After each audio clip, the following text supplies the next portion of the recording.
I'm just going to run down a couple of numbers. We had to have these written down to make sure we got them all right with A.J. Abrams. Third all-time leading scorer, 1,969 career points. The number 3, of course, being synonymous with A.J. is jersey number at UT for his final 3 seasons. He's the three-point shooting king of all time at Texas, 389 career three-point shots, second, or with Travis May second behind him, and has all of these lofty numbers, and now he's in a world of different numbers, which we'll get to in a little bit, but it's always good to see you. And does it seem like it's been 6 years, 5 years since you put on the jersey, 2009? It does. It does. It seems like it's been 10 years.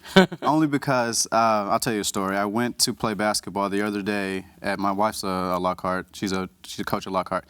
So I went to go play basketball with the girls just to help out. And the next day I woke up and my right bicep was sore. And I said, why is it? So I checked my left bicep. I'm thinking, why is my bicep sore? I didn't do any type of curls or anything like that. And I was like, my bicep is sore from shooting a basketball. Wow. That's how long it's been since I played. So, I mean, it was going in, but I was still sore afterwards. Yeah, because you would shoot literally hundreds of shots a day in your playing days, and so that would never bother you, right? Every day. And the thing is, that day I probably shot maybe 35 shots. Maybe. Wow. And not even full speed, just playing around. After you finished up in Texas, you went on to Europe. You went overseas to play professionally. What was that experience like for you? It was a great experience. I was over there in Greece, Italy, and the Czech Republic for a couple seasons in the Czech Republic, and I won some championships out there. I got to travel the world. You know, we were all over the place: Jerusalem, France, like I said, Greece, Italy, Spain. So it was a great experience. I just got tired of playing basketball, though. There are guys that do. They make a living. They go over there and they stay because they can play well into their 30s and close to 40 years old, that sort of thing. And you probably could have done the same thing. You said it wasn't so much Europe that you were tired of; it was basketball. Just basketball. I mean, I brought my wife over there my last season over there, and she was like, "I don't know how you've been doing this," but I got to play basketball. I got to do something that I loved, and there are a lot, like you said, there's a lot of guys over there who actually live over there now. They don't come back home, and every time I got a chance to come back home, I was on the first thing smoking back. So, and like I said, it wasn't Europe. It was just basketball. I felt like I had accomplished what I wanted to do, and it was just time to do something else. Was it always your dream to play professionally, to play in the league if you got a chance to do that, but even if it didn't work out, to just continue playing until you realized one day you didn't want to play anymore? Europe was not in the plans at all. The whole goal, I mean, as everybody's goal, is to go play in the NBA. I played a little bit for the summer league with the Nets, and you know, when the opportunity presented itself, for sure I was going to go play basketball. I wanted to continue playing, especially when I was, professionally getting paid to play. So I capitalized on that, but it never was in the plans to go out there and say, hey, I'm going to go play European basketball and make a living out there. Was it always your goal, especially as you got late in your career at UT, to come back and finish your education, get the degree? Yeah, it wasn't just for me. It was for my mom. that was more. I remember your mom talking about how important that education was. Yes, she is the boss.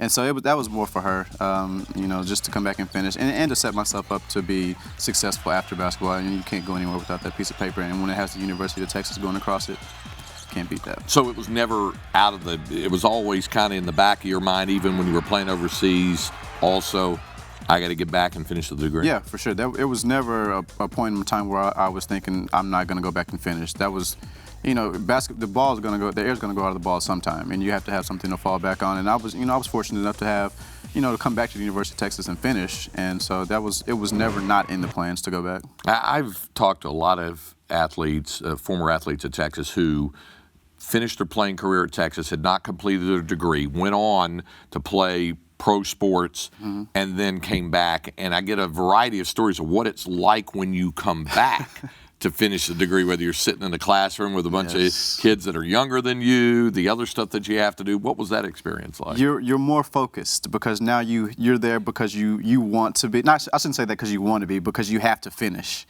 And you're in there, I was in there with 17, 18-year-old kids, and they're asking me, so what are you doing now? I'm like, I'm in class with you. What do you think?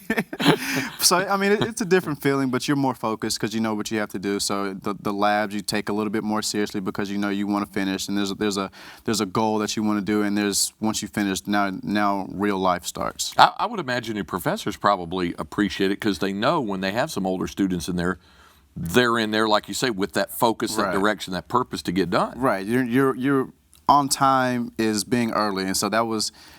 I was in class super early trying to figure out the notes and everything like that because I wanted to do well. My last 6 hours of college, I wanted to do well, so I took it very seriously. A.J. Abrams is joining us during this portion of the program. Rick will be back with us here, and we'll have a couple other interesting exchanges between those two coming up. We'll talk about what A.J. is up to these days as well when we continue, when Longhorn Weekly continues in a moment.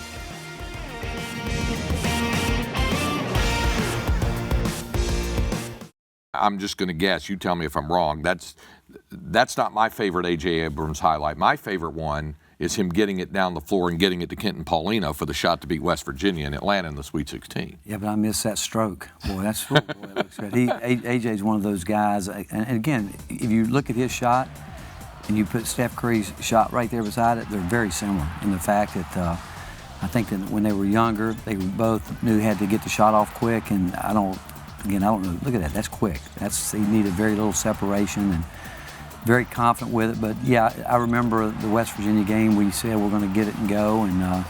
And for a guy that's known for his scoring, that might be one of the greatest assists in the history of Texas basketball. Yeah, and I know that play meant an awful lot to you as well, AJ, because everybody thought about you as your scoring, right. and yet you got it down the floor as a freshman and got it to Kenton for the game winner. But you know what? Let's give the credit to Coach Barnes as a freshman playing in the Sweet 16 game. You know, in the final minutes.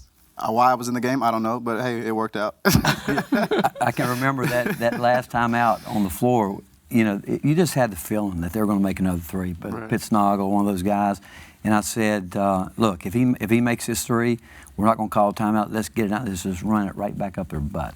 That's exactly what he said. Yeah, and we did it. And if you watch the tape for a second, they did stop. They stopped for just a second, and then AJ got it and went with it. But I tell you about AJ though, as his time went on here, I mean, he became a guy that we'd put on people and tell him not to let guys catch it. And another one of the great plays I remember about him when we were playing Kansas here, and was it Rush? Who was talking about the charge? Yeah, but no, you blocked the shot. Oh no, that was Mario. Yeah, Mario Chalmers. Yeah. He left the corner and went out and blocked a shot. That was a big play, but he kept, you know, again, defensively. I mean, he'll also tell you one day in practice I made him play defense for 2.5 hours. Yes, I still have nightmares. I love the story about, for folks who didn't know about what Rick said to Kevin Durant about how terrible a defender he was because he thought he had seen the worst defender until he saw KD. And who was that worst defender? Well, the year before we were watching tape, and I told AJ, I said, you are the worst defender that's ever played this game, ever. And we went upstairs that day, and remember, you know how we go from orange and white offense, defense, and every time he'd be on defense, his team would go offense. I said, switch your jersey and stay on defense. Change my jersey over to the defensive side. And then a year later, Kevin came in, and I came in one day, and I said, AJ, I have to apologize to you. And the whole team's there. And he said, they were looking at me like, what? I said, I told you a year ago you're the worst defender I've ever seen. I said, there's one worse. I pointed to Kevin. And then we went up to practice that day, and Kevin was a little down because I guess nobody ever really talked to him like that before. And Coach tells him, Kevin, you better get it together. Ask AJ. He's had it way worse. I said, Kevin, you're all right, buddy. Tell folks a little bit about this new world that you're in and how basketball has related to your career with J.B. Goodwin. It's the same. It's the closest that you can get to playing a sport. And because you can bring everything that you learn from being at the University of Texas, being a student athlete, the discipline, the hard work, doing what others won't do when people aren't looking. It's the same type of concept, but now you're doing it in a field where you're helping people as well. And that's what I like most about it, because I knew once I finished playing basketball that I wanted to help somebody. I just didn't know how I wanted to help. And, you know, I wanted to make a decent living doing so. But it's probably the most fun I've had in a long time, because like I said, I'm out there helping people. The business is great. Just living in Austin in general, you know, this can't hurt. I think the stat is you have 150 people moving in here every day. So when you have that type of traffic, it's real easy to be successful in the business, but it's not, because real estate is very simple, but if you don't do the work. What interested you about real estate? To be honest, I don't know. Because you didn't know about the competitive side of it I until you didn't. got into it. But so what about the world and the field of it? I think it was more of trying to help people. Like I said, I knew what I wanted to do once I finished playing basketball. That was help some people in some sort of capacity. But the more I looked into it, real estate is a business where you can be by yourself and be successful. And Coach knows this. I keep to myself a lot. And so if I can be successful and do things by myself and not have to hold anybody else accountable but me, that's what attracted me to it. Because like anything else, what you put into it is what you're going to get out of it. And so I know, my background, I worked pretty hard.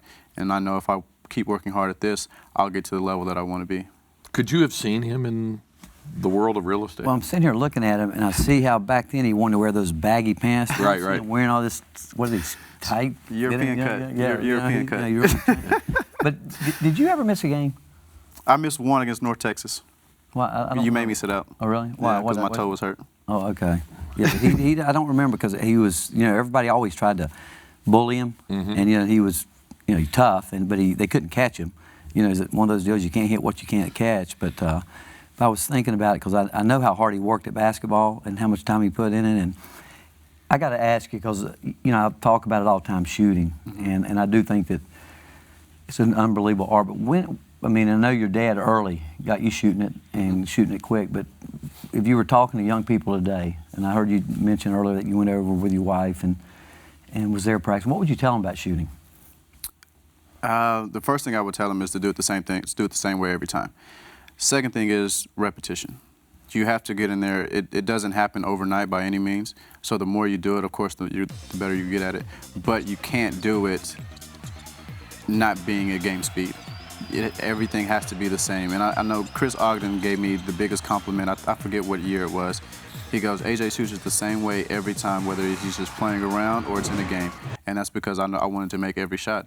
So the biggest advice I can give to somebody coming up right now is to shoot it the same way every time, but act like somebody 7 foot is guarding you. And the one thing I think he did a great job, if you really broke him down on tape, is that he did his work early. He got great separation, but when he came around the screener, he was ready. He was locked, loaded, and ready, whereas a lot of guys will come around, want to catch the ball, then get ready. Right. And I always say, do your work early. He was a master at doing his work early. But I can't believe you shot 35 shots in your biceps. Bicep was sore. I woke up. I said, Kayla, why is my bicep hurt? She said, I don't know. And so I checked my other one. I was like, I didn't work out yesterday. I didn't do any type of curls or anything. So that whole motion of doing that must have just killed my bicep. It's amazing because he would shoot. But I'm not sure he can outshoot me. Coach, don't do that to yourself. I think we all know that, right? AJ, and by the way, if you need a winner in real estate, that would be... For sure. Yeah, shameless plug. If anybody's looking for a house or needing to sell their house, give me a call. I will definitely help you out. There it is. Thanks for joining us, AJ. Thank you. AJ Abrams with us. Rick and I will be back when Longhorn Weekly continues here on the Longhorn IMG Radio Network.